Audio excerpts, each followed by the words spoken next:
Coming up on the very first edition of the Film First show, we go behind the scenes of the new British horror movie Strippers vs Werewolves with Adele Silva and Martin Kemp. We'll be finding out what this lot think of the new hit comedy Bridesmaids.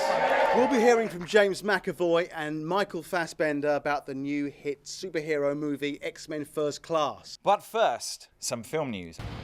Bond is back. MGM, Sony and Eon Productions have announced the release date of the 23rd James Bond movie to coincide with the 50th anniversary of the first Bond film, Dr. No. Mark the date in your diaries, 26th of October 2012. It's Daniel Craig's third outing as Ian Fleming's super spy. You don't have to worry about me. And the film will be directed by Sam Mendes.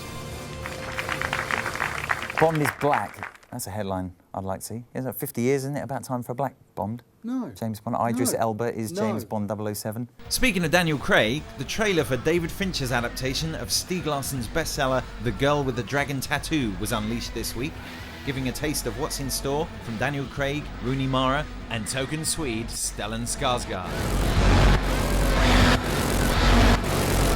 So, David Fincher, what do you think? Is his version going to be the Charles Eames chair to the Swedish IKEA flat pack furniture adaptation? We all love a David Fincher film, so bring it on.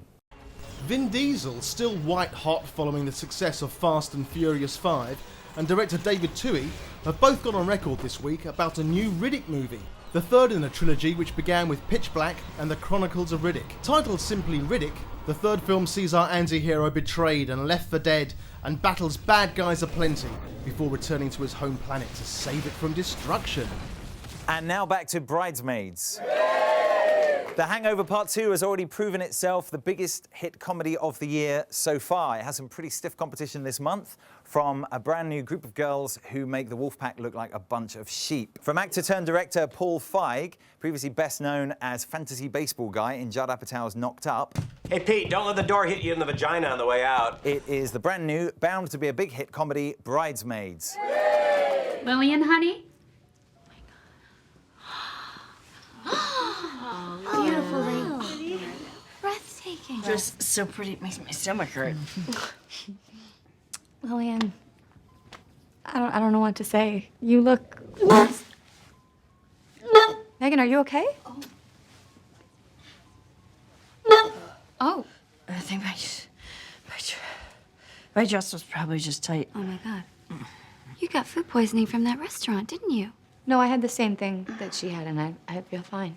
Oh my. Okay. Oh no. What is happening? Nothing's happening. Oh my God.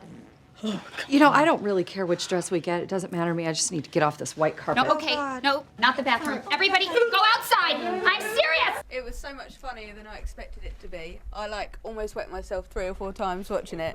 What was your favourite bit? Did you sort of identify with any of the characters? Sort of. I mean, there were so many sort of cringeworthy moments where you think, oh, I've done stuff that's just as embarrassing, and that's what you can relate to for sure. Yeah. What do you guys think?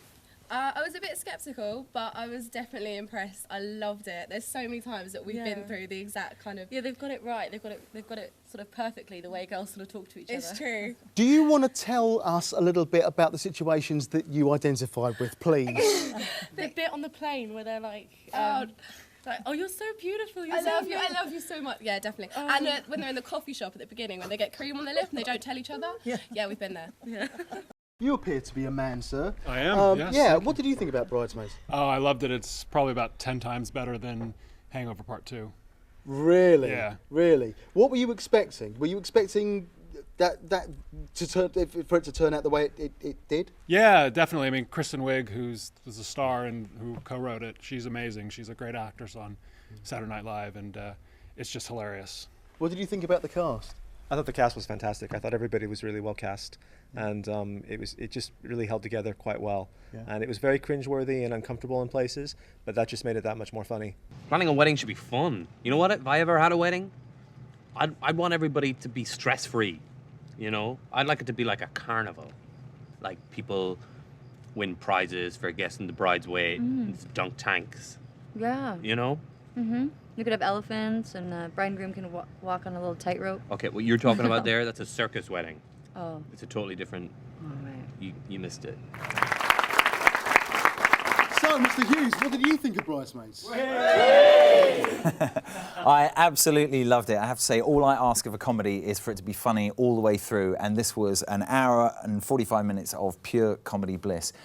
Kristen Wiig, who was the best thing about Paul, and has been quietly brilliant in a bunch of other comedies. She really comes into her own here as star and co-screenwriter of this, and I think Bridesmaids is going to be the new... I think Bridesmaids is going to be the new Bridget Jones. I thought you were the new Bridget Jones. No, I'm the new Bridget Nielsen. Okay, all right, Thank you. fine. What did you think of it, Lance? I was pleasantly surprised. I thought that I wasn't expecting to love it as much as I did, but I absolutely adore it. And when it comes out, I want everybody to see it. I'm going to go back again and again. I think it's really going to be a very big hit, and I must admit I was ready to watch it again as soon as I'd finished seeing it. So that's a really good testament to a comedy. You don't just come out of it on a high; you come out of it and you want to go right back in again. Yeah, absolutely. What other comedies are you looking forward to? Well, the one I'm looking forward to the most is The Change Up, in which single womanizer Ryan Reynolds changes place with his married best friend, played by Jason Bateman. You know, I was just saying that I envy your life, Mitch. I envy yours. I wish I had your life.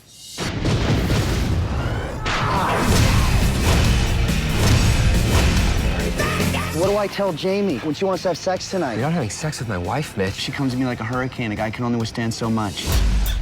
I am gonna ruin her. Oh my God. I need to cool it on the Thai food. Oh my God. And we saw a small Irish film, in fact, called The Guard, starring Brendan Gleeson as Irish Garda police officer. And in Galway, right? In Galway. Yeah. And Don Cheadle as an FBI officer sent over to bust a drugs ring, and their two mismatched cops, and buddy movie ensues. To head in tonight to attend a briefing from a fella who's over from the FBI, Special Agent Wendell Everett. These men are highly dangerous. And if... Yes, Sergeant. I thought only black lads are drug dealers. And Mexicans. I did well there. I'll see ya. Moving swiftly from the sublime to the ridiculous, our resident roving reporter Alicia MacDonald has been on the set of the British horror movie Strippers vs. Werewolves, and here's her exclusive report.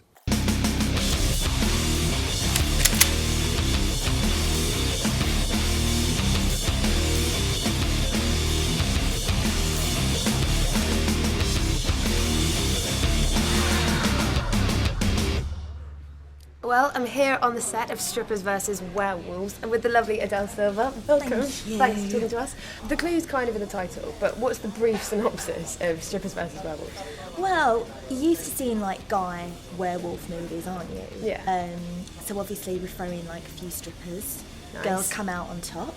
You It's a know, very school lovely stripper, yeah. And it's a really good comedy. It's really fun. It really is that whole kind of, you know, does what it says on the tin kind of movie. But it is very much a comedy rather than a horror movie where strippers fight werewolves. So if you like, it's a comedy with werewolves in rather than a horror movie with some funny gags.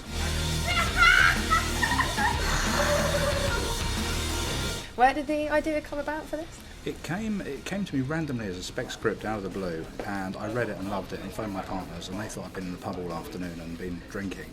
And they just said, we can't possibly make a film called Strippers vs. Werewolves. But then they read it and they saw it was actually kind of okay and not this weird sort of TNA movie.